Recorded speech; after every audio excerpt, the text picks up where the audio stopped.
Last year, you worked harder than ever. You got the promotion. Your salary went up. So why does it still feel like you're losing? I wasn't wasting money. I wasn't gambling. I was doing everything I was told, and somehow I felt poorer than before. Higher income, same habits on paper, thinner margin every month.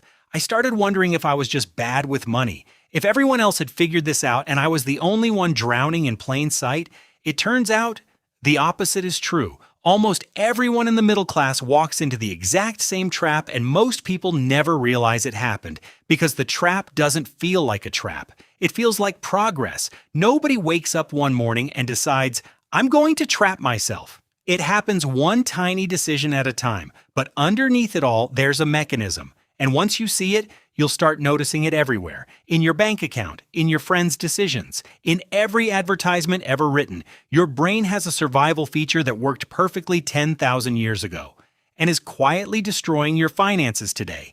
Something good happens. A raise, a new car, your happiness spikes. For 6 to 8 weeks, you feel incredible. Then your brain recalibrates. The new thing becomes normal. The euphoria vanishes. You're left exactly as satisfied as before, just with higher bills. This isn't weakness, it's biology. Your ancestors needed this mechanism to keep striving. The problem is that modern capitalism figured out how to exploit it.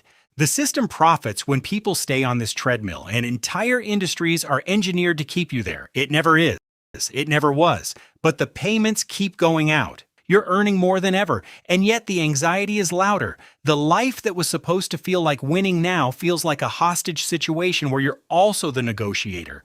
The strange part is most people never stop to ask, what percentage of my income actually belongs to me? And the answer explains everything that's about to happen to two people you're about to meet. Daniel and Jenna, both 25, both hired at $58,000. Same city, same degree, same starting line. I'm going to show you both paths. And at the end, I want you to guess who ends up free, because the answer isn't the one most people expect.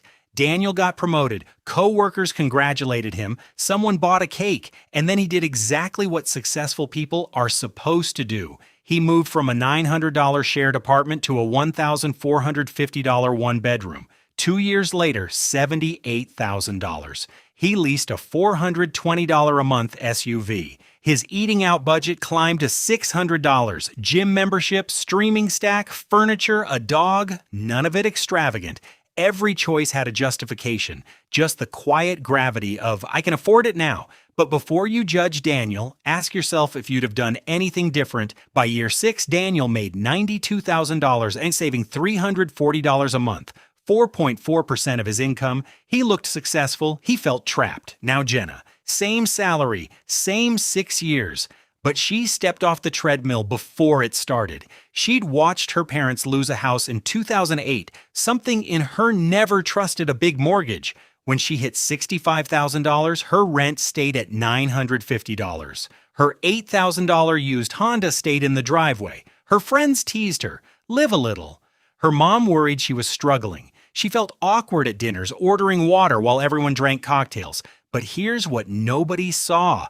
Every raise disappeared into a separate account before she touched it, all of it. She lived on $58,000 while earning $92,000, and the difference piled up quietly. Hold your guess about who's stronger, because what happens next reveals something most people get wrong about money. Year 6, both 31, Tuesday morning, the manager walked in. Nobody smiled. Email, organizational update, silence, boxes near the elevator, someone crying in the stairwell. Daniel opened his banking app, $18,000 at $7,100 a month burn rate. That's 2.5 months before he misses a mortgage payment.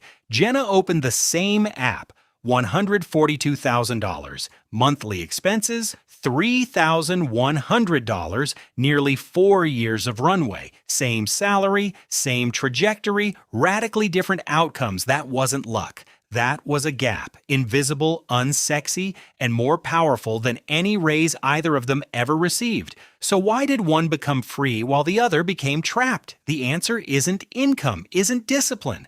Daniel wasn't stupid and Jenna wasn't a genius. The answer is a number almost nobody measures, and in about 90 seconds, you're going to calculate yours. Live Right now, I call it your freedom rate. The percentage of your income that doesn't belong to anyone else, not your landlord, not your car loan, not the dozen auto payments that leave before you notice, just you. Every percentage point you widen, it subtracts years from your working life. A 5% freedom rate means you need permission to stop. A 50% freedom rate means working becomes optional. Now stay with me. This is the part that rewires how you see money. A $10,000 raise accompanied by $9,500 in new lifestyle spending widens your freedom rate by 0.5%. You negotiated, stressed, celebrated for almost nothing.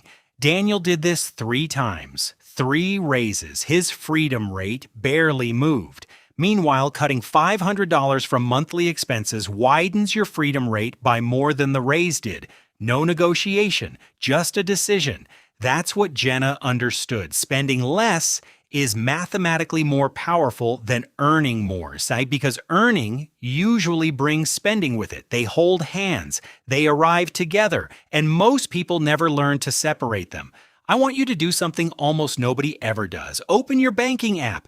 Add up 1 month of unavoidable expenses: rent, debt, insurance, basic food, not your ideal budget, what you actually spent. Divide that by your take-home pay. If it's above 85%, one emergency separates you from crisis. You cannot out-earn that. But if that number scared you, the next 60 seconds changes how you see every dollar. Imagine trying to fill a bucket without noticing the hole underneath. Every lifestyle upgrade drills a new hole. Bigger apartment, leased SUV. The water pours in faster and it drains out just as fast. The holes get bigger over time. The trap isn't that the bucket has holes. It's that every hole is disguised as a reward for working hard. You don't need more water. You need fewer holes. Patch a $400 car payment. Patch a $200 restaurant habit. Suddenly, your bucket fills with the same income that used to drain straight through. That's the moment the math flips. Not when you earn more, when you stop leaking. Now, one rule makes this automatic. Every raise gives you 2 choices: upgrade your lifestyle or upgrade your future. That sentence is more powerful than any budget, because every dollar you refuse to spend today compounds into roughly $88 over 30 years at a conservative 7% return. The $28,000 gap between a $40,000 SUV and a $12,000 used car, invested once at 30, it becomes $395,000 by 60. That's not the car's price. That's the car plus 30 years of compounding you'll never get back. You aren't buying things. You're buying them with decades of your future self's time, and your future self doesn't get to veto. So here's the move. Next time your income increases, raise, bonus, refund, take 100% into a separate account before you see it. All of it. Lifestyle frozen at your previous income forever. Freedom rate widens by default. That single decision is the difference between Daniel's 2 months and Jenna's 4 years. Fast forward 10 years. 2 versions of you. Same name, same memories, completely different worlds. Now ask yourself, which version do your current decisions point toward? Version 1 followed the script. Higher salary, nicer apartment, financed car, on paper, successful. In reality, they need permission to take a week off. They check their bank account before their messages. 15 years of work, never once in control of their time.